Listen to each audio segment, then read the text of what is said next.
Olá, tudo bem? Me chamo Daniel Santiago Vale, sou aluno do programa de mestrado em Ciências Odontológicas Integradas na Unic Cuiabá e irei falar sobre o meu trabalho Avaliação Mecânica de 3 tipos de fixações utilizadas na osteotomia sagital oblíqua anterior de ramo mandibular.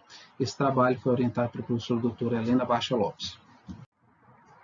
A osteotomia sagital do ramo mandibular é a osteotomia consagrada, tendo em vista a sua versatilidade e previsibilidade na correção das deformidades dentro faciais mandibulares, e essa osteotomia passou por uma série de evolução de desenho de osteotomia. Aqui cito os principais trabalhos, como é o caso de Traun e Elbweger, em 1955, Dalponte, em 1961, e Hussunk, em 1968.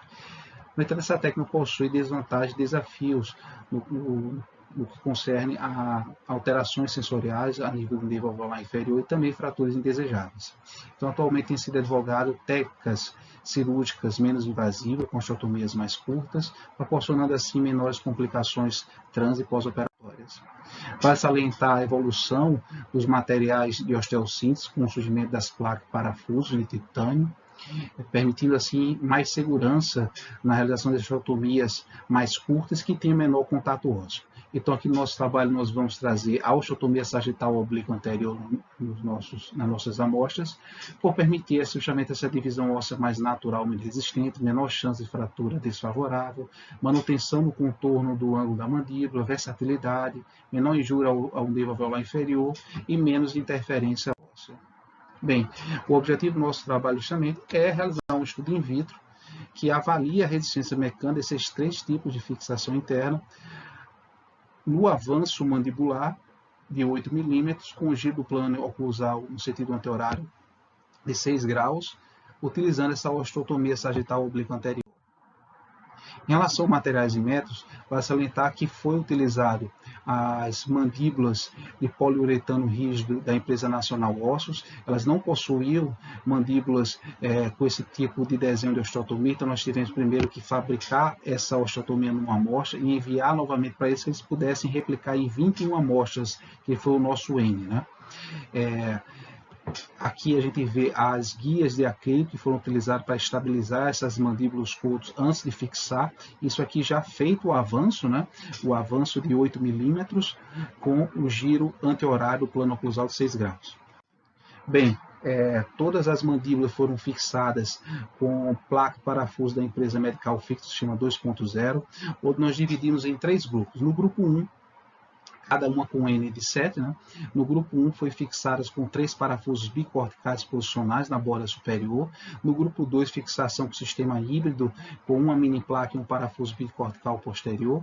E no grupo 3, as 2 mini placas com 8 parafusos monocorticais. Os testes foram realizados, como eu disse, na Faculdade de Odontologia de Ribeirão Preto, na USP, através dessa máquina aqui universal. Então, o ponto de incidência de carga foi aqui entre os incisivos centrais inferiores, os 31 e 41. E antes da incidência dessa força, as mandíbulas foram estabilizadas nesse dispositivo aqui, em que foi fixado aqui na região dos processos coronoides. Então, foi avaliado o quanto de força foi necessário, quilograma-força, para deslocar 1 milímetro, 3, 5 e 7 milímetros entre esses 3 grupos. E a gente chegou ao resultado que não houve diferença estatisticamente significante entre os grupos 1, 2 e 3 no que concerne ao deslocamento de 1 milímetro. No entanto, quando avaliamos o deslocamento de 3, 5 e 7 milímetros, nós vemos que houve diferença estatisticamente significante quando nós comparamos o grupo 1 e 2 com o grupo 3, ou seja, o grupo 3 de 2 mini placas exigiu mais força para deslocamento em 3, em 5 e em 7 milímetros.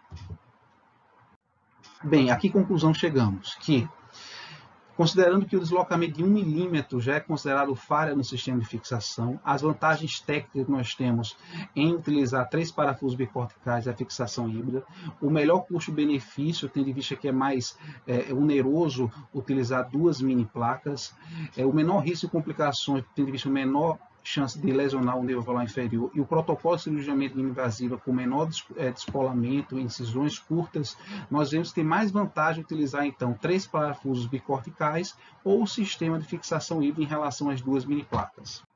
Segue o QR Code com nossas referências e obrigado.